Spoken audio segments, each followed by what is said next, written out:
Holidays-nale, adu namma GT Holidays da. GT Holidays, South India's #1 travel brand. You know you are special when you're with GT Holidays. தமிழர்களின் #1 choice Tamil matrimony. தமிழ்நாட்டில் திமுக அதிமுக ரெண்டு கட்சி தான் பிரம்மாண்டமான கட்சி. இன்னொரு பிரம்மாண்டமான கட்சி எதுன்னு எனக்கு தெரியல. எந்த பிரம்மாண்டமான கட்சி அதிமுகவோட கூட்டணிக்கு வரப்போகுது? தாவேகாவும் பிரம்மாண்டமான கட்சி தான். 8% வாங்கி தனியாக நின்றுட்டு இருக்கிற நாம் தமிழர் கட்சியும் பிரம்மாண்டமான கட்சி தான். அதாவது இன்னொரு விஷயமும் பேசுபொருள் ஆகுது சார். விஜய் ஒருவேளை கூட்டணிக்கு வந்தால் பிஜேபியை எடப்பாடியார் கலட்டி விட்டுருவாரு. அது இன்னைக்கு காலில் உருட்டுன உருட்டு ஊசி பட்டாசுல அது ஒன்று. தாவேகா அது அதிமுக கூட்டணி சேரணும்னு ஆசைப்பட்டாங்க. சான்ஸ் மிஸ் ஆனோன்னு வருத்தப்பட்டாங்க. யாரு? அதிமுகவே தாவேகா? தாவேகா. அதிமுக தான் போய் ஒரு இடத்துல செட்டில் ஆயிடுச்சு. இவர்கள் எது கிடைச்சாலும் ஓகேன்ற கண்டிஷனுக்கு இப்போ வந்துட்டாங்க. டிவிக்குவா? ஆமா, ஓரளவுக்கு 40-50 சீட் இருந்தா கூட நம்ம பேசி முடிச்சுக்கலாம். ஆனால் என்ன எப்படி போய் சேர்றதுன்னு ஒரு பிரச்சனை. ஓகே, பாஜக இந்த நேரத்தில் தான் அவங்களும் ட்ரை பண்ணிட்டு இருக்கிறாங்க. மதுரை மாநாடு தாவேகாவுக்கு ஏதாவது ஒரு திருப்பத்தை ஏற்படுத்த வாய்ப்பு இருக்கா? செயற்குழு ஒன்று சொன்னாங்கல்ல, பயங்கரமாக இருக்கும். ஏதாவது கூட்டணின்றது கடுமையான கோபத்தில் இருக்காங்கன்றது வெளிப்படுது. மலர் பாதை அல்ல, முள் பாதை. 2026 இவர்களுக்கு கடுமையான ஒரு சிக்கலை அதெல்லாம் அவங்க ஃபீல் பண்ண மாதிரியே தெரியலையே சார். நம்ம கிட்ட கூட்டணி ஸ்ட்ராங்கா இருக்கு. ஏடிஎம்கே பிஜேபி கூட்டணி அமைஞ்சிருக்கு. தனியா நிற்கிறாரு, சீமான் தனியா நிற்கிறாரு. மறுபடியும் நாங்க தாங்க ஒரு மைண்ட் செட்ல திமுக இருக்காங்களே. அப்படி தானே இருக்க முடியும். வின்னர் படத்துல அடி வாங்கணும்னா அப்படி வாங்கிட்டு இந்த தெரு வந்தோன்னா அப்படின்னு திட்டு நடப்பாப்புல. நாடகம்லாம் அப்படி மாதிரி கிடையாது. ஆதனையர்களுக்கு அன்பு வணக்கம். இன்று நம்மோட மூத்த பத்திரிகையாளர் திருமிகு முத்தலீப் அவர்கள். வணக்கம் முத்தலீப் சார். வணக்கம். எடப்பாடி பழனிசாமி அவருடைய மக்கள் பயணம் போற எல்லா இடங்கள்லயும் ஒரு மிகப்பெரிய ஒரு வரவேற்பு பெற்று கொண்டு வருகிறது. அங்க ஒரு மிக முக்கியமான ஒரு பாயிண்ட்டை பேசியிருக்காரு. அதிமுகவோட ஒரு பிரம்மாண்டமான கட்சி கூட்டணிக்கு வரப்போகுதுன்னு சொல்றாரு. யார் இந்த பிரம்மாண்டமான கட்சி? தமிழ்நாட்டில் திமுக அதிமுக ரெண்டு கட்சி தான் பிரம்மாண்டமான கட்சி. இன்னொரு பிரம்மாண்டமான கட்சி எதுன்னு எனக்கு தெரியல. எந்த பிரம்மாண்டமான கட்சி அதிமுகவோட கூட்டணிக்கு வரப்போகுது? தாவேகாவும் பிரம்மாண்டமான கட்சி தான். அவங்களே சொல்லிக்கிறாங்களா, 25% 6 மாதம் டூர் போனாருன்னா ஒரு 10% 35% ஆட்சியை பிடிப்போன்றாங்க. ஆமாம். அப்போ அதுவும் பிரம்மாண்டமான கட்சி தானே. 8% வாங்கி தனியாக நின்றுட்டு இருக்கிற சீமானும் நாம் தமிழர் கட்சியும் பிரம்மாண்டமான கட்சி தானே. என்ன பிரச்சனைனா, ஒவ்வொரு தடவையும் அஃபென்ஸை இவங்க எடுப்பாங்க. டிஎம்கே ஏதாவது ஒரு பிரச்சனை ஆரம்பத்துலேருந்து பாருங்கள். 2024 கூட அதிமுக ஒன்றும் இல்லை, எடப்பாடி ஒன்றும் இல்லை, திறமை இல்லை, இவங்க பிரிகிறாங்க, அது இதுன்னு எடப்பாடி ஒன்றுமே இல்லைன்ற லெவல் கொண்டு வந்தாங்க. ஏடிஎம்கே பிஜேபி கூட்டணி அமையாதுன்ற மாதிரி பேசியிருந்தாங்க. ஏடிஎம்கே கூட்டணி அமைஞ்சோன்னா ஒரு மாதிரி அதிர்ச்சி ஆகி இந்த கூட்டணி ஜெல்லாகாது, அப்புறம் இந்த கூட்டணி உடையும்னாங்க. என்டிஏ அலையன்ஸ் தான் வின் பண்ணோன்னு இவர் சொன்னார் அமித்ஷா. உடனே என்டிஏ அலையன்ஸ் பாஜக அதிமுக கூட்டணி தான் வின் பண்ணணும்னு சொன்னாங்க. அப்புறம் கூட்டணி ஆட்சின்னாங்க. அப்படிலாம் நாங்கள் சொல்லவே இல்லை அப்படின்னா, அப்போ முதலமைச்சர் அதிமுகவில் இருந்து தான் ஒருவர் முதல்வராக வருவார் அப்படின்னு சொன்னதை எடப்பாடி சொல்ல, செங்கோட்டையன் தான் முதலமைச்சர், அப்புறம் இன்னொருத்தர் சொன்னாங்க. இந்த மாதிரி ஒவ்வொன்றுக்குமே இவர்கள் இந்த ஊசி பட்டாசு கொளுத்தி போட்டுக்கிட்டு இருக்கிற மாதிரி பண்ணிக்கிட்டே இருந்தாங்க. அதோடைய விளைவு என்ன? இவர் என்ன பண்ணிட்டாரு, பெரிய பாம்பை எடுத்து ஆட்டா பாம்பை தூக்கி பிரம்மாண்ட கட்சின்னு தூக்கி போட்டு விட்டாரு. அது வெடிச்சு செதறிட்டு இருக்குது 2-3 நாளா. அதனால யார் இந்த பிரம்மாண்ட கட்சி சார்? எனக்கு தெரிஞ்சு பாஜக ஆரம்பத்துல இருந்த நாம் தமிழர் கட்சியும் தாவேகாவுமே ஒன்னா தான் ட்ரை பண்ணிட்டு. ஆமா, இதுல எது வந்தாலும் ஓகே ஆகிடும். ஓகே. நாம் தமிழர் கட்சிக்கு சில தயக்கங்கள் இருக்குது. தாவேகாவுக்கு அவங்களுக்கு அவர்கள் ஒன்றும் கொள்கை தலைவர்கள், கொள்கை இதெல்லாம் கிடையாது. அவர்கள் ஒரு குழப்பத்தில் இருக்கிறாங்க. நான் ஏற்கனவே சொன்னேன்ல, டிஎம்கே சைட்லேருந்து கொஞ்சம் தனியாகவே நில்லுங்கன்னு சொல்லிட்டு போன இதில் சொல்லி. ஆமாம். இப்போ தெரியுதா அதோடைய வேல்யூ? பிரம்மாண்ட கட்சின்னு சொல்கிறதும் அங்கே ட்ரை பண்ணுறதும், இவர்கள் முந்தி கொண்டு நீங்கள் தனியாக நில்லுங்கன்னு அவர்கள். இன்றைக்கி நக்கீரனில் வந்திருக்கு. விஜயுடைய நண்பர் விஷ்ணு ரெட்டின்னு ஒருத்தர், அவர் திமுகவிலையும் ஒரு பெரிய அதிகாரிகளாக ரொம்ப நெருக்கமானவர். அவர் மூலியமாக தாவேகாவை தனித்து நிற்பதற்கான ஏற்பாடுகளும் நடந்து வருவதாக கூறப்படுகிறதுன்னு அவங்க போட்டிருக்காங்க. இது உண்மைதான். அப்போ இது உண்மைதான் ஆகுதா? அப்போ இவங்களுக்கு என்ன பயம்னா, விஜய் அங்கே போயிட்டாருன்னா முடிஞ்சிச்சு. அன்னைக்கு கூட இவர் சொல்கிறாரு, நீ நல்லா கவனிக்கணும் அவருடைய பேச்சு உடையது. பெரிய கட்சி வரப்போது 210 தொகுதிகள் மேலே நாங்கள் ஜெயிப்போம். ஆமாம், பிக் ஸ்வீப் அப்படி நாங்கள் ஜெயிப்போன்றது யார் வந்தால் அது மாதிரி நடக்கும். தாவேகா இணைந்தால் கண்டிப்பாக அது நடக்கும். அப்போ ஏதோ ஒரு வகையில் தாவேகாவை இவர்களோ அல்லது பாஜக டெல்லி தலைமையோ ட்ரை பண்ணி இன்னொரு நரேட்டிவும் செட் பண்ணுறாங்க. அதாவது இன்னொரு விஷயமும் பேசுபொருள் ஆகுது சார். விஜய் ஒருவேளை கூட்டணிக்கு வந்தால் பிஜேபியை வந்து எடப்பாடியார் கழட்டி விட்டுருவாரு. அது இன்னைக்கு காலைல உருட்டுன உருட்டு ஊசி பட்டாசுல அது ஒன்று. அவர் வந்து என்ன சொல்றாரு, நாங்கள் வந்து என்டிஏ அலையன்ஸ் இருக்குது, எங்கள் கூட்டணிக்கு பிரம்மாண்டமான கட்சி வரப்போகுது அப்படின்னா இவர்கள் பாஜக ஏடிஎம்கே அலையன்ஸ்குள்ள ஒரு கட்சி வரப்போகுது அப்படிதான் அவர் சொல்றாரு. ஆனால் இவர்கள் எப்படி உருட்டுறாங்கன்னா, பாஜகவை கலட்டி விடுகிறதா அதிமுக, பாஜகவை கலட்டி விட்டு தாவேக்காவுடன் கை கோர்க்கிறாரா எடப்பாடி. என்னன்னு கேட்டால் இன்றைக்கு பேட்டி கொடுத்துருக்காரு. என்ன பேட்டி கொடுத்துருக்காரு, தாவேக்காவோட கூட்டணியான அதை பற்றிலாம் சொல்ல மாட்டார், எங்களுடைய வியூகங்களை சொல்லணும்னு அவசியம் இல்லைன்றாரு. ஆனால் இவர்கள் இன்னொரு உருட்டு என்ன உருட்டுறாங்க, அவர் வந்து கை கழுவிட்டு போக போகிறாரா அப்படின்னு. ஆனால் அவங்க கேட்குற கேள்விக்கு அவர் என்ன பதில் சொல்கிறாரு, who is a stronger ally, BJP or டிவிகேன்னு கேட்குறாங்க. BJP is a national party, it's the second largest party in several states, each party has its own strength, we can compare parties only at the time of election results. இதெல்லாம் சொல்லிட்டு அடுத்து சொல்கிறாரு, AIADMK BJP alliance will win upcoming 2026 assembly election. இன்னைக்கு டைம்ஸ் ஆஃப் இந்தியா பேட்டி. இதை வசதியாக மறைச்சிட்டு கலட்டி விடுகிறாரா, விஜயுடன் கை கோர்க்கிறாரா? அவர் அப்படி சொல்லியே, என்டிஏ அலையன்ஸ்குள்ள ஒரு பிரம்மாண்ட கட்சி வரப்போகுது. விஜய் தான் தேர்தல் தன்னுடைய பொதுக்குழு தீர்மானமாக போட்டிருக்காங்களே சார், பாஜகவோடு நேரடியாகவோ அதிமுகவோடு மறைமுகமாகவோடு கூட்டணி கிடையாதுன்னு. அதிமுகவோடு இல்லைன்னு சொன்னாங்களா? அது வந்து அன்னையில இருந்த பிரச்சனை ஓடிட்டு தானே இருக்குது. ஆனாலும் பாஜக இருக்கிற இடத்துல ரொம்ப சிம்பிளா சொல்லுவாங்க. கலைஞர் 1999 சேரும்பொழுது அவர் கேட்டப்ப என்ன சொன்னாங்க, நாங்கள் வந்து ரைட் மேன் இந்த ராங் பார்ட்டி, வாஜ்பாய் அவருக்காக தான் நாங்கள் சேர்றோம்னு. அது வரைக்கும் பெரிய அதிர்ச்சி எல்லாருக்குமே. அன்றைக்கு கம்யூனிஸ்ட் பார்ட்டி எல்லாமே 98 அவர் கூட தான் இருக்கிறோம், எல்லாருமே இருக்கிறோம். அப்போவும் அவர் கழட்டி விட்டார். 2 சீட்டு கொடுக்க மாட்டேன்னு சொல்லி 1 சீட்டுன்னு சங்கரையா கடைசியில் வெளியில் இருந்த ஆதரவு 2 சீட்டு மட்டும் தனியாக சிபிஎம் நிற்கும், மீதி சீட்டுகளை திமுக ஆதரவுன்னு சங்கரையா அறிவிச்சார் அன்றைய மாநில செயலாளர். அப்போ கலைஞர் ரொம்ப நெகிழ்ந்து போய் இதுதான் கம்யூனிஸ்ட்டுகள், அதுதான் இதுதான் கம்யூனிஸ்ட்னா 2 சீட்டு கொடுக்க வேண்டியதுன்னு கொடுக்கல. அது ஒரு விஷயம். 99 அப்படியே பல்ட்டி வச்சு டக்குன்னு கை கோர்த்தோம்னா எல்லாருக்கும் அதிர்ச்சி. என்னையா வர்ணாசிரமம் எதிர்ப்புன்றாரு, பண்டாரர்கள் கட்சின்றாரு, இதுன்றாரு, பெரியார் வழின்றாங்க, திடீர்னு பிஜேபி கூட கை கோர்த்துட்டாங்கன்னா அன்றைக்கி அவர் சொன்ன பதில் வாஜ்பாய்க்காக போகிறோம், அவர் தான் ரைட் மேன் இந்த ராங் பார்ட்டி அப்படின்றார். நீங்கள் யார் கூட கூட்டணி? பார்ட்டி கூட கூட்டணி. ரைட் மேன் கூட கூட்டணி, ராங் பார்ட்டி கூட தான் கூட்டணி வச்சிங்க. அன்றைக்கி யாரும் அது பெருசாக கேட்கல. சேம் அதே மாதிரி இப்போ தாவேகா என்ன சொல்லுவாங்க, இங்கே தமிழகத்தில் பெரிய கட்சி அதிமுக, திமுகவை வீழ்த்த வேண்டும், தனியாக நின்று நாங்கள் வாக்குகளை பிரித்து ஒருவேளை திமுக வருவதற்கு நாங்கள் ஏன் வழிவிட வேண்டும், அதற்கு நாங்கள் ஏன் காரணமாக அமைய வேண்டும், அதனால் இந்த முறை பயிற்சி, அந்த வகையில் திமுகவை வீழ்த்த வேண்டும் என்ற ஒரே நோக்கத்தோடு அதிமுகவோடு நிற்கிறோம். பாஜக எங்களுக்கு மேட்டல, பாஜக எங்களை பொறுத்த வரைக்கும் சிறிய கட்சி, அதிமுக இங்கே பெரிய கட்சி, அவர்களோடு நாங்கள் கூட்டணி வைக்கிறோம் அப்படின்னு என்ன பண்ணுவீங்க? கம்யூனிஸ்டுகளுக்கும் முஸ்லீம் லீக்கும் ஆகாது, மதவாத கட்சியாகவே அதை பார்ப்பாங்க. ஒரு காலத்தில் ஒன்றா மேடையில் ஏறக்கூடாதுன்னு கண்டிஷன்லாம் போட்டாங்க. காங்கிரஸும் கம்யூனிஸ்டுகளும் ஆகவே ஆகாது. அப்புறம் காங்கிரஸ் கம்யூனிஸ்டுகள் எல்லாம் பாஜக ஒரு அணியில் வரும்போது, காங்கிரஸ்கள் கம்யூனிஸ்ட்டு திமுக எல்லாம் ஒரு அணியில் வரும்போது இவர்கள் சொன்ன பதில் கம்யூனிஸ்டுகள், நாங்கள் திமுக கூட்டணியில் இருக்கிறோம், திமுக கூட்டணியில் காங்கிரஸ் இருக்குது, அதுக்கு நாங்கள் பொறுப்பு இல்லை, நாங்கள் யார் கூட கூட்டணி, எங்களுடைய கூட்டணி, அவ்வளோதான்.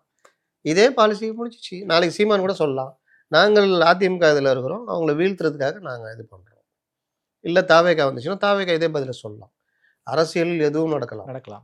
கரெக்டாக கிட்ட வந்துட்டு யூட்டர்ன் அடிச்சுட்டு ஏடிஎம்கேக்கு போன வைகோ ஏடிஎம்கேக்கு போனதே தப்புன்னு நினைக்கிறேன்னு சொன்ன காலமும் உண்டு, இப்போ சொல்கிறாரு. அதனால் அரசியலில் நீங்கள் எதிர்பார்க்காதெல்லாம் நடக்கும். Okay sir. ஆனாலும் சீமான் உறுதியாக இருக்காரு, தனித்து போட்டிங்கிறதுல வந்து சீமானும் உறுதியாக இருக்காரு. விஜய் ஆஃப்கோர்ஸ் பொதுக்குழுவில் தீர்மானமாகவே போட்டிருக்காரு, பாஜகவோடு நேரடியாக கூட்டணி கிடையாது, மறைமுகமாக கூட்டணி கிடையாதுன்னு. அது விமர்சனத்துக்கு உள்ளாகாதா கூட்டணி வைத்தால்? பாஜகவோடு நேரடியாக மறைமுகம் சொல்ல, பாஜகவோடும் திமுகவோடும் கூட்டணி கிடையாது அப்படின்ட்டாரு. அப்போ அதிமுகவோடனா அது பதில் சொல்ல மாட்டாங்க. அதற்கு பிறகு சார் அதிமுக இன்னைக்கு வரைக்கும் விஜய் எந்த ஒரு விமர்சனமும் பண்ணாம ஒரு சாஃப்ட் கார்னரா அணுகிக்கிட்டு இருக்காரு. இதுக்கு என்ன சார் காரணம்? அவர்கள் தலைமைக்கு சில விஷயங்கள் தெரியுது, ஏதோ ஒரு வகையில் அதிமுகவோட நம்ம கூட்டணி சேர்றதுக்கான வாய்ப்பும் வரலாம்.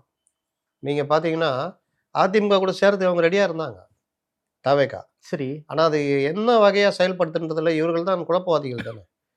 ஜானும் சரி, ஜானுக்கு வந்து நீங்கள் ஜெகதீஸ்வரன் சொல்கிறாருல்ல, அந்த மாதிரி ஜானுக்கு கொண்டு போய் நாம் தமிழர் கட்சியோடு சேர்க்கணும்னு தான் ஆசை. அப்படியா? ஆமாம். ஆனால் விஜய் என் தலைமையிலன்றப்போ அவர் ஒத்துக்க மாட்டார். ஆமாம். அதனால அப்படியே நிற்கிது. ஆனால் இவங்க வந்து அதிமுக கூட சேர்ந்துட்டா தான் கரெக்டுன்னு நினைக்கல. ஆரம்பத்தில் என்ன பில்டப்னா, நம்ம தனியாக வந்துடுவோம், 234 தொகுதி நம்ம ஜெயிச்சிருவோம்னு.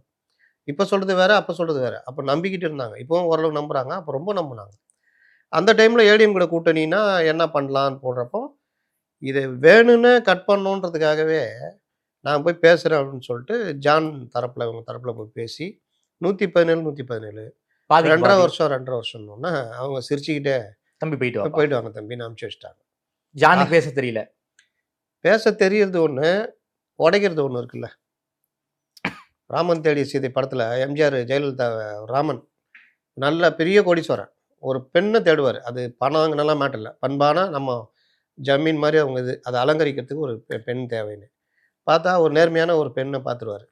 அவங்க அப்பா ஏதோ வாதியாராக இருப்பார். இவர் ஒரு மேனேஜரை அனுப்பிச்சு கூட்டிகிட்டு வர சொல்லி ஒன்று சொல்லுவார். அவரும் ரொம்ப சந்தோஷமாக வருவார். இங்கே அவர் கீழே இருக்கிற எம்ஜிஆர் இதை அனுபவிக்கிறவர். அந்த எம்ஜிஆர் இந்த மாதிரி கல்யாணம் பண்ணால் நம்ம கையே விட்டு போயிடும். ஜான் மாதிரின்னு வச்சிங்களேன். ஓகே. ஜான் என்ன பண்ணுவார், அவமானப்படுத்தி அனுப்பிச்சி விட்டுருவார். ஓகே. எம்ஜிஆர்கிட்ட வேறு மாதிரி சொல்லிடுவார். எம்ஜிஆர் அதை நம்பிடுவார். பிரிஞ்சிடுவாங்க. அதுக்கப்புறம் அப்படியே போகும் கதை. அந்த மாதிரி ஜெயலலிதா தான் ஏடிஎம்கேன்னு வச்சுக்கிங்க. விஜய் விரும்புகிறாரு. இங்கே அந்த மேனேஜர் ஜான் மாதிரி போய் இல்லாத போல அதை வம்பிழுத்து விட்டு, சார் அவங்க ஒத்து வர மாட்டேங்கிறாங்க சார். முடிஞ்சிச்சு. இவர் விஜய் என்ன சொன்னாலும் கேட்டுவார். அப்படியா, ரைட் ரைட் சார், நீங்கள் இப்படி போகணும் சார் இருந்தது. அப்படியா, ரைட் ரைட் பார்த்து அப்படி தான். அதனால் என்ன ஆகிடுச்சுன்னா அது அப்படி நிற்கிது. ஆதவ அர்ஜுனா ஜாயின் பண்ண அப்புறம் அவர் ஒரு முயற்சி எடுக்கிறார். ஏடிஎம்கேவோட சேரலாம் அப்படின்னு பிரசாந்த் கிஷோர்லாம் கூப்பிட்டு வர்றாரு. பிரசாந்த் கிஷோர் அஜெண்டாக்குள்ளே ஒரு அஜெண்டா என்ன பண்ணுறாரு, நீங்கள் இழுங்க, டிசம்பர் வரைக்கும் இழுங்க, அதுக்குள்ளேயே அவர் அங்கே முடிச்சுட்டு வந்துடலாம். பீகார் எலெக்ஷன் அக்டோபரில் முடிஞ்சிடும். அது வரைக்கும் இழுங்க, நல்லா இழுங்க, நான் வர்றேன் அப்புறம் பேசுவோன்னாரு. நல்லா இழுத்தவொடனே பட்டுன்னு கயிறு இருந்துச்சு. இவர் போய் அமித்ஷா மடியில் விழுந்துட்டார். எடப்பாடி அவருக்கு அப்புறம் பிடிச்சிட்டாரு. அவ்வளோதான். அதாவது நீங்கள் வரலன்னா அவர் என்ன பண்ணுவாங்க, அவங்களுக்கு 29ல் ஒரு பார்ட்னர் தேவை பிஜேபிக்கு. அப்போ என்ன பண்ணுறது? அதுவும் இல்லாமல் தமிழ்நாட்டில் திமுக பாஜகவுக்கு ஏகப்பட்ட குடைச்சலை கொடுத்துக்கிட்டு இருக்காங்க. சுப்ரீம் கோர்ட் வரைக்கும் போயிட்டு ஆர்டர் வாங்கிட்டு வந்துட்டாங்க. அப்போ நீங்கள் டீலிமிட்டேஷன் பிரச்சனை. இந்த அண்ணாமலை பேச்சை கேட்டு 12 சீட்டு ஜெயிக்கிறதும் போச்சு இல்லை 24ல். அதனால சரி இனி விடக்கூடாது அப்படின்னு இழுத்து போட்டாங்க. என்ன வேணும் உங்களுக்கு? அண்ணாமலை தூக்கிடலாம். இந்த 2 லகட பண்ணிட்டு வரக்கூடாது. நாங்கள் தான் அதிமுக. ஓகே, அது உங்கள் கட்சி பிரச்சனை. நாங்கள் தலையிட மாட்டோம். நான் தான் முதலமைச்சர். ஓகே, வேற ஒன்றும் இல்லை. அப்போ வாங்க போகலாம். ப்ரெஸ்ஸை பார்த்தாரு. டிடிவி ஓபிஎஸ் அது அவங்க உட்கட்சி பிரச்சனைங்க. அந்த பிரச்சனையை உருவாக்குனதே இவங்க தான். ஆமாம். ஆனால் அது அவங்க உட்கட்சி பிரச்சனைங்க. அடிமைகளுக்கு என்னைக்கும் வாழ்வு இல்லைன்றவங்கல்ல. அதுதான் டிடிவியாவது கட்சி ஆரம்பிச்சு தனியாக போயிட்டார். ஓபிஎஸ் இவர் தான் பெரிய அடிமை. அதுக்கப்புறம் இவர் அண்ணாமலை கரவேட்டி கூட கட்ட முடியல. ஓபிஎஸ்ஸால அதிமுக கரவேட்டி எல்லாத்தையும் பிடிக்கிட்டு விட்டாங்க. சுப்ரீம் கோர்ட் கூப்பிட்டு சொல்லிச்சு எல்லாம் எதுவுமே வச்சுக்கூடாதுன்னு. அதனால இந்த ஒரு விவகாரம் புது கட்சி திமுக நீங்க சொல்லி பாருங்க. எம்ஜிஆர் மக்கள் திமுக நினைக்கிறேன். ஓகே, திமுக அந்த மற்றொரு திமுக வந்துச்சு. அது மயான திமுக எதை மதிமுக மறுமலர்ச்சி திமுக அவர் சொன்னாரு. ஆமா, இப்ப மற்றொரு திமுகவா இருக்கு. ஆனா மதிமுக பிரிஞ்சவங்களாம் கிடையாது, மயான கட்சியா அது. ஓகே. அதே மாதிரி மக்கள் நீதி மையம் ஆரம்பிச்சும் போது உன்னையா மையன்னு பேர் வச்சுக்கிறேன். மையன்னா தெரியுமா, முஸ்லீம்கள்ல என்ன சொல்லுவாங்கன்னா, சார் இறந்துட்டாரு அப்படின்னு. அப்படியா, மையத்தை எப்போ எடுப்பாங்க அப்படின்வாங்க. மையத்துனா பாடி எப்போ எடுப்பாங்க, மையத்தை எப்போ அடிப்பாங்கன்னு கேட்பாங்க தென் மாவட்டங்கள் எல்லாம். அப்போ அது ஒரு மையத்து கட்சின்ட்டாங்க, மக்கள் நீதி மையத்தை. அது அப்படி லாஸ்ட்டில் மையத்து கட்சியாக தான் போயிடுச்சு. அந்த மாதிரி பேர் இவர் அதிமுகன்னு வச்சிருக்காரு. லாஸ்ட்டில் அது இவருக்கே அது தேவைப்போகுது. இவர் மற்றவங்களாவது கொஞ்சம் இப்போ சசிகலா பார்த்தீங்கன்னா நிலைமையை உணர்ந்துட்டாங்க. எடப்பாடி வரதுல எனக்கு பிரச்சனை இல்லைங்க, நானும் கூட பிரச்சாரம் பண்ணுவேன், ஒன்றுபட்ட அதிமுக மீண்டும் ஆட்சி பிடிக்கணும் என்னுடைய நோக்கம் அதான்னு கூட பேசியிருக்காங்க. இப்போ சமீபத்தில் கூட பேசியிருக்காங்க. அதனால் அவங்க இவர் மட்டும் என்னமோ மிகப்பெரிய தலைவர் மாதிரி பழைய இதுலேயே அந்த எங்கள் ஊர் ராஜா படம், சிவாஜி படம் ஒன்று வரும், யாரையும் நம்பி நான் பிறந்த பாட்டு பாடுவார். அப்படி கெத்துலேயே இருப்பார். லாஸ்ட்டில் பார்த்தா கடைசி வரைக்கும் அப்படியே போயிடுவார். அந்த மாதிரி கெத்துலேயே இருந்து கெத்தாவே போக வேண்டியது. சார், மதுரையில் ஏதோ மிகப்பெரிய ஒரு மாநாடு நடத்த போகிறாங்க போல இருக்கே. தாவேகாவா? இல்லை சார், நம்ம ஓபிஎஸ்.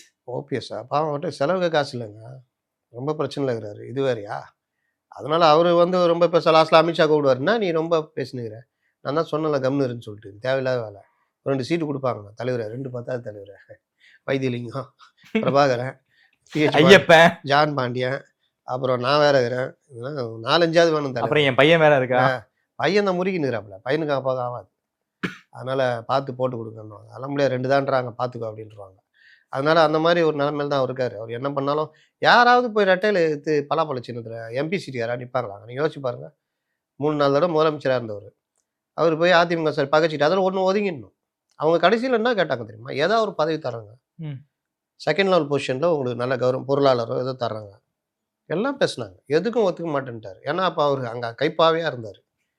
கொஞ்சம் இது சுருதி இறங்குது வச்சுக்கிங்க, நம்ம ஆள் பம்ப் அடிச்சு விட்ருவாப்புல அண்ணாமலை. ஆனால் நீ தானே பெரிய ஆளுண்ணா, ஒன்றை வச்சு தான் அவ்வளோதான் அப்படி இப்படின்றது. இல்லை அங்கே கொஞ்சம் டீல் ஆகிடுச்சுன்னா இங்கேருந்து டிஎம்கேலேருந்து ஒரு 2 அடி அடிக்குது உடனே அப்படின்னு நிமிந்துக்குவார். நம்மளும் கூட யாருமே கிடையாது. கட்சியில் மொத்தமாக எல்லாரும் கை விட்டு போயிட்டாங்க. இன்றைக்கி ஒரு நடுத்தரில் நிற்கிறார். இதுதான் இவர் நிலைமை. அதனால நீங்கள் வந்து தாவேக்கா அது வந்து அதிமுக கூட கூட்டணி சேரணும்னு ஆசைப்பட்டாங்க. சான்ஸ் மிஸ் ஆனோன்னு வருத்தப்பட்டாங்க. யாரு? அதிமுகவே தாவேக்கா? தாவேக்கா. அதிமுக தான் போய் ஒரு இடத்துல செட்டில் ஆயிடுச்சு. இல்லை அதாவது கயிறு அறுந்து போய் அங்கே போய் விழுந்தான்றாங்க. அவர் மடியில் விழுந்தா அமித்ஷா மடியில் விழுந்துருச்சு. இவங்க தனியாயிட்டாங்கல்ல. மறுபடியும் என்னடா இது இந்த ஆளை நம்பி இந்த ஆள் இழுக்க சொன்னா இப்படி ஆயிடுச்சு அப்படின்னு சொல்லிட்டு மறுபடியும் சரி சண்டை 2 பேருக்கு சண்டை ஆகிடும். இந்த ஊடகம் உருட்டுல ஊசி பட்டாச்சு. அதாவது பாஜகவுக்கும் அதிமுகவுக்கும் மிகப்பெரிய உடச்சிட்டு வருவாங்க. டக்குனு விஜய் இந்த லவ்வர் திடீர்னு லவ் நீ பொண்ணு ஒன்ட்ட வந்துன்னே இருக்குது, நான் விரும்ப மாட்டேன், நீ அப்படியே பந்தா பண்ணாகிற, திடீர்னு எவனோ ஒருத்தன் பூவை காமிக்கிறான், பிக்கப் பண்ணிட்டு போயிட்டான். ஐயோ போயிடுச்சு அப்படின்ட்டு சரி ஒரு நாள் பாரு அவங்களுக்குள்ள சண்டை ஆகும், அன்னைக்கு வரும், நம்ம பேச பண்ணிக்கலாம். அது எங்கே வரும்? அது வேற மாதிரி செட் ஆயிடுச்சு. அப்போ என்ன ஆயிடுச்சுன்னா இவங்க ஒன்றுமே பண்ண முடியல, என்னடான்னு யோசிச்சுட்டு இருக்காங்க. இந்த நேரத்தில் தான் இந்த மாதிரி தகவல்லாம் ஓடுது. இவர்கள் எது கிடைச்சாலும் ஓகேன்ற கண்டிஷனுக்கு இப்போ வந்துட்டாங்க. டிவிக்குவா? ஆமாம், ஓரளவுக்கு 40-50 சீட் இருந்தால் கூட நம்ம பேசி முடிச்சுக்கலாம் அப்படின்னு. ஆனால் என்ன எப்படி போய் சேர்றதுன்னு ஒரு பிரச்சனை இருக்குது பாஜக. அதுன்னு இந்த நேரத்தில் தான் அவங்களும் ட்ரை பண்ணிக்கிட்டு இருக்கிறாங்க. இதுதான் உளவுத்துறை ரிப்போர்ட் எல்லாம் போய் தான் அங்கே வந்து கூப்பிட்டு பேசிட்டாங்க. அது மாதிரி போகாதீங்க, தனியாகவே நின்றுங்க அப்படின்னு. அதனால் இவர்கள் வந்து எதுக்கு பயன்படுறாங்க பாருங்க கடைசியில். ஓகே, இவர்கள் சொல்கிற மாதிரி ஒரு பெரிய கட்சியாக தனியாக நின்று அடிக்கிற மாதிரிலாம் கிடையாது. நீங்கள் இன்றைக்கும் உங்களுடைய சேனலில் கூட போய் டிஸ்ட்ரிக்ட் வைஸாக போய் தாவேக்கால இருக்கிற அந்த வட்டம் மாவட்டத்திலாம் கேட்டு பாருங்கள், எல்லாருக்கும் வெறுப்பில் தான் இருக்காங்க. எப்படியா தனியாக நிற்கிறது? காசு அதிமுக கூட போயிருந்தாலும் நல்லா இருந்திருக்கு, செலவாவது பண்ணியிருப்பாங்க. ஆமாம், செலவோட ட்ரைனிங்க. நீங்கள் ஒவ்வொரு விஷயத்துலையும் தேர்தல் எப்படி பண்ணியிருக்கேன்னு திமுகவுக்கு தெரியும், அதிமுக தெரியும், ஒர்க் பண்ண தெரியும். உங்களுக்கு என்ன தெரியும்?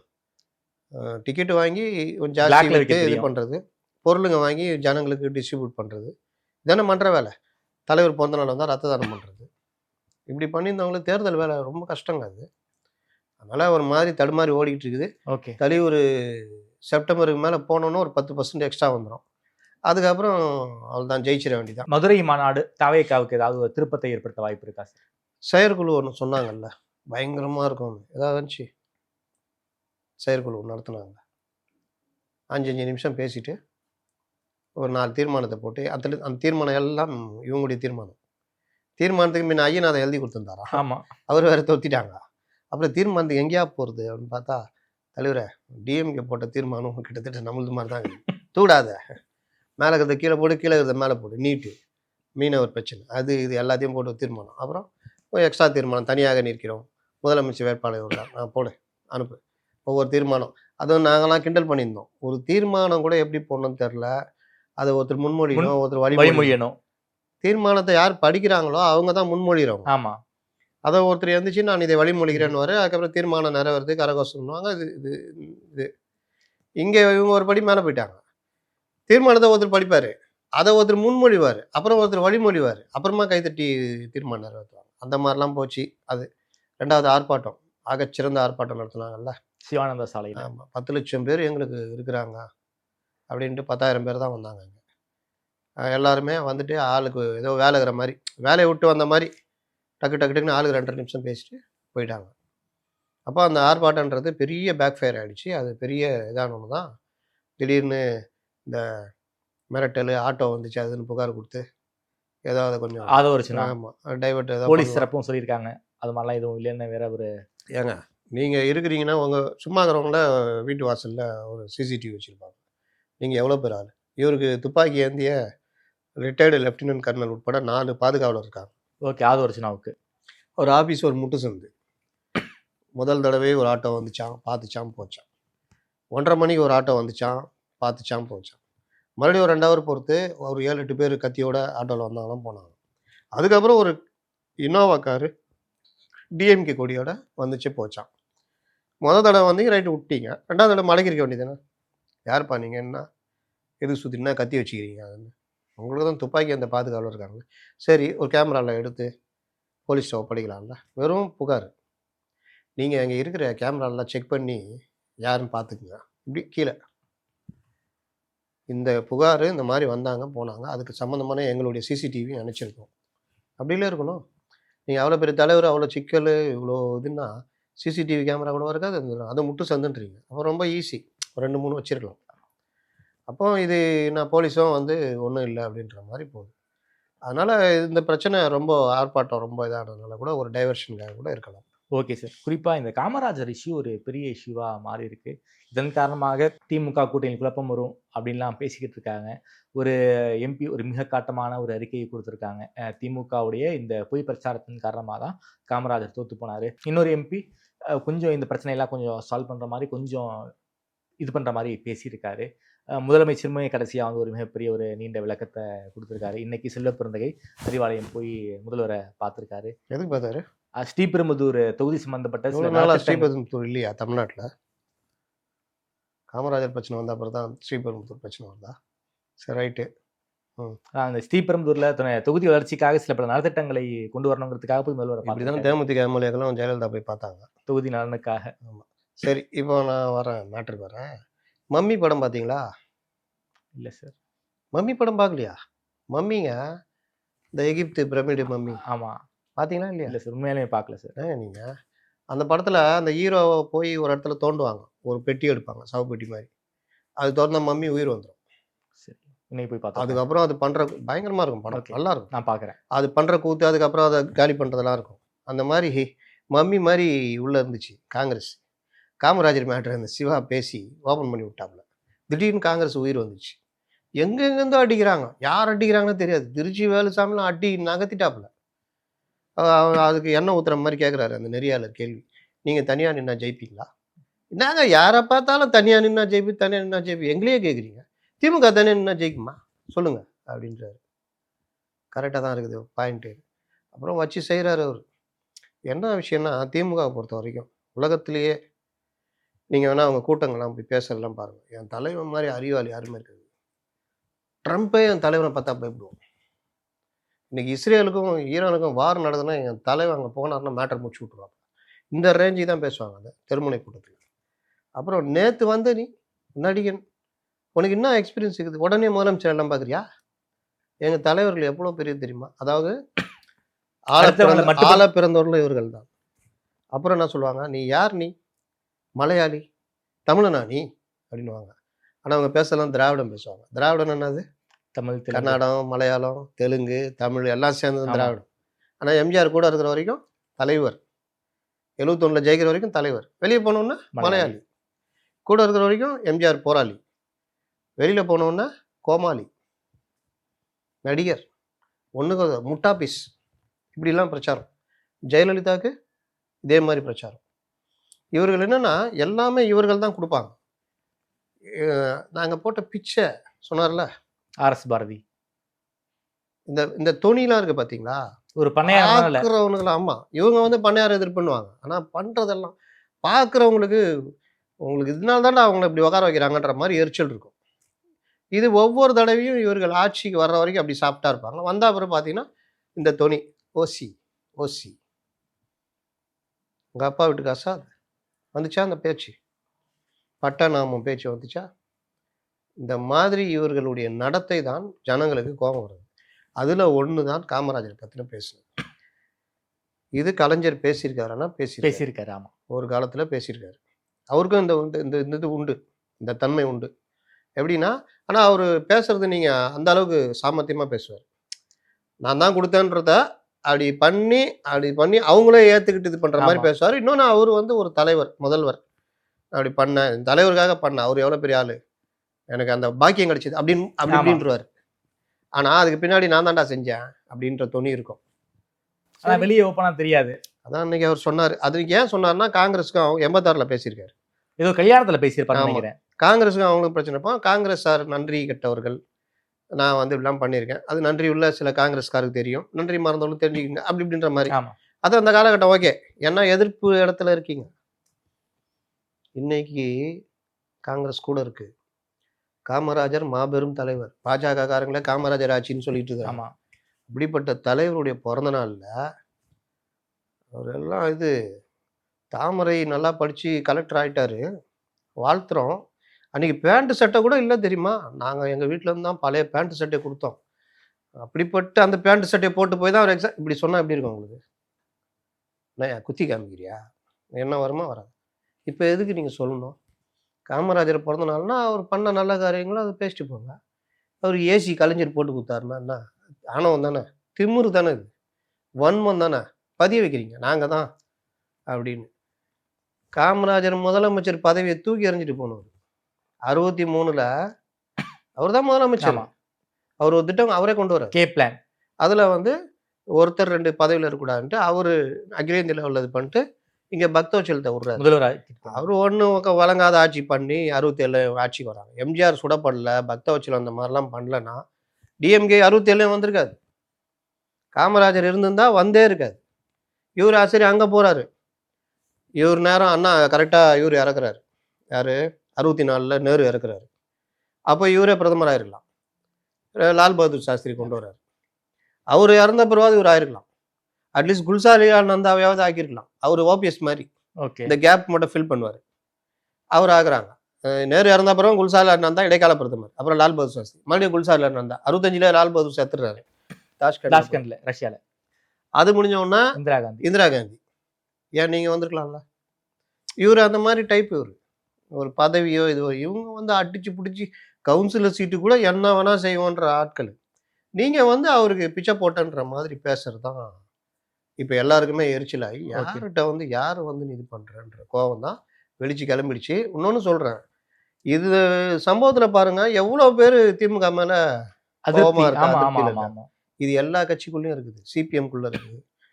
முரட்டு முத்தரசனுக்கு இல்லாட்டினாலும் இந்திய கம்யூனிஸ்ட் கட்சி தோழர்கள் இருக்குது. சண்முகத்துக்கு ஓரளவுக்கு இருக்குது. இந்த அருணனு கனகராஜ் இல்லாட்டினாலும் மற்ற தோழர்களுக்கு அந்த கடுமையான கோபம் இருக்குது. காங்கிரஸ்ல இவருக்கு செல்வ பெருந்தகை இல்லாட்டினாலும் மற்றவர்களுக்கு இருக்கு. இன்னைக்கு செல்வ பெருந்தகை போய் பார்த்தது சமாதானப்படுத்துறது. தலைவரை மனசுல எதுவும் வச்சுக்காதீங்க. அது நீங்க வழக்கம் போல சொல்லிக்கிட்டே இருங்க. அடுத்த தடவை காமராஜருக்கு வேஷ்டி வாங்கி கொடுத்தது எங்க தலைவர் தான் சொல்லிக்கங்க, நான் தப்பா நினைச்சிக்காதீங்க. இதுதான் நிலைமை. அதனால இதுல கூட்டணின்றது கடுமையான கோபத்துல இருக்காங்கன்றது வெளிப்படுது. ஓகே, நீங்க 2024 நான் ஏற்கனவே சொல்லியிருக்கேன், மலர் பாதை அல்ல முள் பாதை. 2026 இவர்களுக்கு கடுமையான ஒரு சிக்கலை. அதெல்லாம் அவங்க ஃபீல் பண்ண மாதிரியே தெரியலையே சார். நம்ம கிட்ட கூட்டணி ஸ்ட்ராங்கா இருக்கு. ஏடிஎம்கே பிஜேபி கூட்டணி அமைஞ்சிருச்சு. தனியா நிக்கிறாரு, சீமான் தனியா நிக்கிறாரு. மறுபடியும் நாங்க தாங்க ஒரு மைண்ட் செட்ல திமுக இருக்காங்களே சார். அப்படி தானே இருக்க முடியும். வின்னர் படத்துல அடி வாங்கணும்னா அப்படி வாங்கிட்டு இந்த தெரு வந்தோன்னா அப்படின்னு திட்டு நடப்பாப்புல. நாடகம்லாம் அப்படி மாதிரி கிடையாது. அதனால அப்படிதான். என்ன பண்றது? எவ்வளவு அடி பின்னாடி பார்த்தீங்கன்னா அவ்வளவு சட்டை கிழிஞ்சிருக்கும். முன்னாடி அப்படி நிமித்திட்டு நடக்கிறது. நீங்க கட்சிக்குள்ள பிரச்சனை. பெண்ணுக்கும் ஆளுக்கு ஒரு ஸ்ட்ராட்டஜி டீம் வச்சிருக்காங்க, தெரியும்ல? என்ன சார் சொல்றீங்க? ஒரு மாப்பிள்ளை பெண்ணு வச்சிருக்காங்க. ஆமா. பையன் சுனில். சரி. கட்சிக்கு ராபின் சர்மா. தங்கம் தெனரசு அவர் ஒரு இது வச்சிருக்காரு. ஓகே. அப்புறம் ஐபேக்ல இருந்து பிரிஞ்சு தான் ராபின் சர்மா டீம் பிரிஞ்சு. அது இன்னொரு ஐபேக் மீதி இருக்கு. ஓகே. அவர் ஸ்ரீகுமார் ஏதோ பேரு. அந்த டீமும் சைன் பண்ணிருக்கு. ஓகே. இந்த மாதிரி 5-6 டீம் வச்சுக்கிட்டு ஒர்க் பண்ணிட்டு இருக்காங்க. சரி, அதாவது இது ஒரு ராஜதந்திரம் சார். இந்த டீம் யாருமே ஏடிஎம்கே பிஜேபி கூட்டணிக்கு போயிடக்கூடாதுங்கிறதுக்காக அது எல்லா ஸ்ட்ராட்டஜி டீமையும் டிஎம்கே வந்து சைன் பண்ணி வச்சுட்டாங்க. அது போவாட்டி கூட பரவாயில்ல. அவங்க போனதோட எந்த 21லயும் வச்சுக்கல. ஆமா, 24லயும் வச்சுக்கல.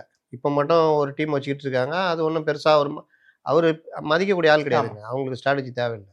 ஆனால் நீங்க என்ன ஆயிடுச்சுன்னா, இந்த ஒரு 5-6 பேர் வைத்தியர், ஜோசியர் இவங்கெல்லாம் சேர்ந்து ஒன்றா சமையல் பண்ண போவாங்க. வைத்தியர் போய் ஒரு காய்கறி எடுப்பார். ஐயோ இது வாதம், இது பித்தம், இது வாயு, அது இதுன்னு சொல்லிட்டு லாஸ்ட்டில் வாங்காமே வந்துடுவார். ஜோசியர் வெளியே போவார், ஏதோ ஒரு அவசானம் வரும், ஐயோ வேணாம் திரும்பிடுவார். இந்த மாதிரி ஒவ்வொருத்தரும் ஓகே லாஸ்ட்டில் சமையல் நடக்கும். இது அந்த கதி தான். பெண்ணு ஃபுல்லாக தமிழ்நாட்டில் இது பண்ணி யார் வேட்பாளர்னு எடுப்பாங்க. உதயநிதிக்கு அவங்க இளைஞரணியில் வேட்பாளர் போடணும்னு. அதே நேரத்தில் சென்னையிலையும் தன்னுடைய காலை பதிக்கணும்னு. சென்னையில் சேகர் பாபு வெயிட்டு அதிமுக மாவட்ட செயலர்லாம் கைக்குள்ள வச்சுக்கிறாப்புல. அந்த மாதிரி ஆள். இப்போ அவருக்கும் இவருக்கும் சென்னையில் ஒரு மோதல். ஓகே. வெளியில மாநிலம் ஃபுல்லா மாப்பிள்ளை அந்த டீம் கொடுக்குற பட்டியல் அது. ம். இது போக சிஎம் கிட்ட அதிகாரிகள் ஒன்று இருக்கும், அவர்கள் ஒரு பட்டியல் இந்த மாதிரி விஷயம் தயாரிப்பாங்க. அப்புறம் மாவட்டத்தில் இருக்கிற சீனியர் அமைச்சர்கள் ஜூனியர் அமைச்சர்களுள்ள மோதல், அவங்க ஆதரவாளர் கொண்டு வர பார்ப்பாங்க. இன்னைக்கு பாருங்க, ரொம்ப சிம்பிளா சொல்றேன். மகேஸ்வரியா அந்த அம்மா பேரு, சக்கரங்கோயில் ஊராட்சி தலைவர். ஆமா, சங்கரன் கோயில் நகராட்சி தலைவர். நகராட்சி தலைவர் அவங்கள திமுக உறுப்பினர்களே ஓட்டு போட்டு அவங்க யாரு? திமுக உறுப்பினர் தான். யாருக்காவது கட்சி தலைமை பத்தி பயம் இருக்குதா பாத்தீங்களா? இந்த பிரச்சனை எங்க தீர்க்கப்படணும்? ஒண்ணு அந்த மாவட்ட அமைச்சர் பார்த்து பேசி இல்ல அறிவாலயத்துல. ஆனா கீழே சண்டை போட்டுக்கிறாங்களா? யாராவது திருநெல்வேலியில சந்தி சிரிச்சது KN நேரு போய் முடிக்க முடியல, அதை போய் தங்கம் தென்னரசு முடிச்சு நினைக்கிறேன். எந்தோ முடிக்கல, நம்பிக்கையில்லா தீர்மானம் கொண்டு வந்துட்டாங்க. ஆமா, இவங்க கட்டளை இட்டு நீ கொண்டு வரியா, அவனுக்கு ஆதரிச்சு போட்டுலாம் சொல்ல, இவங்கள டூர் அமிச்சிட்டாங்க. கோரம் இல்லை, நம்பிக்கையில்லா தீர்மானம் தோல்வி. அதுக்கப்புறம் 6 மாசம் பொறுத்தான் கொண்டு வரணும். அதுக்கப்புறம் பார்த்துட்டு அதுக்கப்புறம் இன்னொரு உத்தரவு மேயரா போடுறாங்க. இப்படிதான் பண்ண முடியும் தவிர நீங்க ஒரு தைரியமான முடிவை தலைமை எடுக்க முடியல. சென்னை மாநகராட்சி எடுத்துக்கங்க, உறுப்பினர்கள்ல 50% கூட வரதில்லை. மாமன்ற கூட்டத்துக்கா? சென்னை மாமன்ற கூட்டத்துக்கு 50% கூட வரதில்லை. பல தடவை மேயர் சொல்லியும் மதிக்கிறது இல்லை. அப்படியே வந்தாலும் இப்போ கேன்டீன்ல அங்கங்க போய் உட்காந்துக்குது. ஏன்னா வரலன்னா படிக்காசு போயிடும். அப்போ வந்துட்டு கேன்டீன்ல அங்கே போய் உட்காந்துக்கிறது. தீர்மானம்லாம் பார்த்தீங்கன்னா எனக்கு என்னன்னு இப்படின்னு நிறைவேற்றிடுவாங்க. மன்ற கூட்டம்னு மாசத்துக்கு ஒரு நாள் நடக்கிறது கூட உங்க வார்டு சம்பந்தமா பேசுறதுக்கு இல்லை. இதை யாராவது பார்த்து தலைவர்கிட்ட சொல்லுவாங்களே, நாளைக்கு நம்மளுக்கு சிக்காவில் வரும், அதெல்லாம் கிடையாது. இப்போவும் திமுக என்ன பண்ணுது, போய் உங்கள் கட்சி ஏரியாவில் களப்பணி ஆற்றுங்கள், அது கிடையாது. யாரோ ஒரு ஐடியா கொடுத்துருக்காங்க, 2.5 கோடி பேர் உறுப்பினராக சேர்க்கணுமா. ஓகே, 2.5 கோடி பேர் நீங்க உறுப்பினர்னா இப்போ சேர்த்தா எல்லாம் சேர்ந்துருவாங்களா? சேர்ந்துட்டு அவங்க எல்லாம் ஓட்டு மிரட்ட துணையில கேட்கறாங்களே சார். அது வேற, நீங்க ஏமாத்தக்கூடாது, அது கூடாது இது கூடாதுன்னு. அவன் 1000 ரூபா வாங்குறியா, OTP சொல்லு, மிரட்டுறாங்க சார், லிட்டரலா மிரட்ட. அவன் எங்கெங்க போவான்? இப்போ மாவட்ட செயலாளரோ இல்லை நகராட்சி ஊராட்சி எங்க போய் சேர்ப்பாங்க? இப்போ தேர்தல்ன்றது இவங்களுக்கு குறிப்பிட்ட பர்சன்டேஜ், குறிப்பிட்ட பர்சன்டேஜ். அந்த சூழ்நிலையை ஒட்டி ஒரு பெருவாரியான மக்கள் திமுக அதிமுக போடுவாங்க. இதுதான் எப்பவுமே நடக்கிறது. 91ல் ராஜீவ்காந்தி மரணத்துல திமுகவுக்கு எதிராக மாத்தி ஒரே குத்து, 4 தொகுதி கூட ஜெயிக்கல. ஏடிஎம்கே பெருவாரியான வாக்கு வாங்க. அப்போ எல்லாருமே ஏடிஎம்கேவா? 96ல் ஜெயலலிதா ஆட்சியே பிடிக்கலன்னு சொல்லிட்டு மரண குத்து திமுக. டிஎம்கே செம்ம இது. இந்த அடியில அவரு மறுமலர்ச்சி திமுக சரியான அடி வாங்கினார், அது தனி. அப்போ யாருக்குமே எல்லாருமே திமுக மக்கள் எல்லாமே திமுகவினர் ஆயிட்டாங்களா? ஏடிஎம்ல இருந்தெல்லாம் திமுக போயிட்டானா? அப்போ ஒரு குறிப்பிட்ட பர்சன்டேஜ் இந்த உளவியல் ரீதியாக அப்போ வர்ற சூழ்நிலை ஒட்டி இப்போ 11% வந்துச்சுல பாஜக. ஆமா, அது செயற்கை உருவாக்கப்பட்டது. Parliament election, main stream media எல்லாம் டிஎம்கேவே ஏடிஎம்கே அடிக்கணும்னு உருவாக்குனாங்க. இப்போ நின்னா பாஜக 4% 6% வந்தா பெரிய விஷயம், தனியா நின்னா. ஓகே, அப்போ இந்த மாதிரி விஷயங்கள்லாம் வர்ற ஓட்டு போடுற மக்கள்கிட்ட போயிட்டு நீங்க உறுப்பினர் ஆயிடுங்க, ஓடிபி இது பண்ணுங்க, உங்களுக்கு பணம் தர மாட்டோம், அது உங்க வீட்டில் நாங்கள் ஸ்டிக்கர் ஓட்டிக்கிறோம்னா எவ்வளோ காண்டாவாங்க தெரியுமா? இதுவே பேக் ஃபயர் ஆகும். ஓகே, இந்த ஐடியா யார் கொடுத்தான்னு தெரியல. என்னன்னா இப்போ எல்லாருக்கும் இந்த பைத்தியம் முடிச்சுன்னு இருக்குது. நான் 2.5 கோடி, இவர் ஒரு ஆப்லேயே இல்லாமல் அவன் பாவம் யாரோ ஒருத்தர் ஆப் ரெடி பண்ணி கொடுத்து அந்த ஆப்பை வச்சுக்கின்னு, அந்த ஆப்பில் என்னன்னா இப்போ இந்த வார்டு, இந்த பாகம், இந்த தெருவில் இத்தனை பேர், இத்தனை நம்பர் வீட்டில் ராமையா, கந்தசாமி, முனுசாமி இவங்களாம் இருக்காங்க. அந்த வீட்டில் போய் அம்மா டிவிக்கு சார்பாக வந்துக்கிறேன், உங்களை உறுப்பினர் ஆக்கிக்கலாமா? ஏய் போயா கம்மு. சரிங்க. போயிட்டு 3 உறுப்பினர் இங்கே தலைவரை அந்த வீட்டில் 3 பேர் ஆகிட்டாங்க. எவ்வளோ பேர்? 2 கோடி பேர் இருக்கிறாங்க தலைவரை. இங்கே 2.5 கோடி, அங்கே 2 கோடி, பாஜக 1 கோடி. மொத்தத்தில் பார்த்தீங்கன்னா உத்தரப்பிரதேசத்தை விட கூடுதலாக வாக்காளர்கள் இருப்பாங்க. இதை வச்சு இது கேட்டுக்கலாம் தலைவரை பாரு, எல்லா கட்சியிலும் 2.5 கோடி 3 கோடி இருக்கிறான். இதெல்லாம் கணக்கு போட்டுனா டீலிமிட்டேஷன்ல எங்களுக்கு 40 தொகுதி பத்தாது, 80. ஆமா, இந்த கூத்து தான் வருஷம் நடக்கும். எல்லா ஜாதி சங்கங்களும் எங்க ஜாதியில 2 கோடின்னு பேர் சொல்லுவாங்க. மக்கள் தொகையை விட மக்கள் தொகையை விட ஜாஸ்தி, 20 கோடி மக்கள் தொகை ஆயிடும் தமிழ்நாட்டுல. அந்த கதையாதான் அப்படின்னு அந்த மாதிரி இவர்கள் அப்படியே வருது. தலைவரை போன் கொடுக்கணும், ஒரே ஒரு போன் பண்ணிட்டு வச்சுக்க. நீங்கள் தாவைக்காவல் இருந்ததற்கு நன்றி. மறுநாள் இன்னொருத்தர் சாரா ஒரு போன் பண்றேன், நீங்கள் பாஜகவில் இருந்து நீங்கள் திமுக. ஒரே நேரத்துல இவர் எல்லா கட்சியிலும் இருக்கிறாரு. ஆனா அவர் ஓட்டு அவர் ஸ்டேஜ் தான் போடுவார். அன்னைக்கு சொல்லுங்க, இதுதானே இவர்களுக்கு கதை. மக்கள்கிட்ட போய் ரீச் பண்ணி உங்க வேலையை சொல்லி கேளுங்கடா. நான் தலைவர் அப்படியே போய் நேருங்க, ஜெயிலர் கண்ணாடி போட்டுங்க, எல்லாருக்கிட்டையும் கையை தட்டிக்கினே போவேன். இப்படியே போற திபுக்குன்னு பின்னாடி ஓடிடுறாரு. என்ன அங்க பார்த்தாருன்னு தெரியல, இன்னி வரைக்கும் தெரியல. ஓகே. ஒரு இடத்துல பெண்கள்கிட்ட தலைவர் அங்கெல்லாம் லைனா பெண்கள் நிப்பாங்க. எல்லார் கையும் அப்படியே தட்டு போறீங்கன்னா அந்த இடத்துல 2 ஆண்களை பார்த்துட்டாரு போல, டப்புக்குன்னு ஆயிட்டாரு. என்ன அது, ஏய் என்ன சொன்ன நீ, எல்லாம் பெண்கள் யார் 2 பேர் நிக்கிறானுங்க, ஒரு மாதிரி ஆகுறாங்களா அப்படின்னு. அவர் பாத்தீங்களா பின்னாடி வர்றது அந்த இது ஒரு இது காட்சி ஒன்று வந்து. அதனால இதெல்லாம் தலைவரை ஊட்டி போறீங்க, பாக்யராஜ் மாதிரி டவல் போட்டுக்கிறீங்க, பத்திரிகையாளர்லாம் என்ன கேட்பாங்க, அதெல்லாம் கேள்வியெல்லாம் செட் பண்ணியாச்சு. என்ன கேட்பாங்க, ஊட்டியில் குளிர் எப்படி இருக்கு, இன்னொரு தடவை வருவீங்களா, இன்னொரு தடவை வருவீர்களா, திட்டங்கள் எல்லாம் எப்படி இருக்குது, திட்டங்கள் எல்லாம் சிறப்பாக இருக்கிறது. இது திட்டங்கள்லாம் என்ன போட்டீங்க, திட்டங்கள் எல்லாம் சிறப்பா, அவ்வளவுதான். எதுவுமே எல்லாம் உழப்பு ஓட்டுறது தான். அந்த மாதிரி ஏதாவது ஒருத்தன் மாத்தி கேட்டானா, யாராவது இல்லாத கேள்வியெல்லாம் கேட்டுனுக்குற அப்படின்னு. இன்னைக்கு அந்த மாதிரி ஆயிடுச்சு. அதனால இது எல்லாமே இவர்கள் மக்களை காமெடியான்னு நினைச்சிட்டு இருக்கிறாங்க. மக்கள் தெளிவா இருக்காங்க. அவனுக்கு இந்த மாசம் இந்த இது வெயில் காலம், இந்த மாசம் ஒவ்வொருத்தனும் வயிறு எறிகிறான்.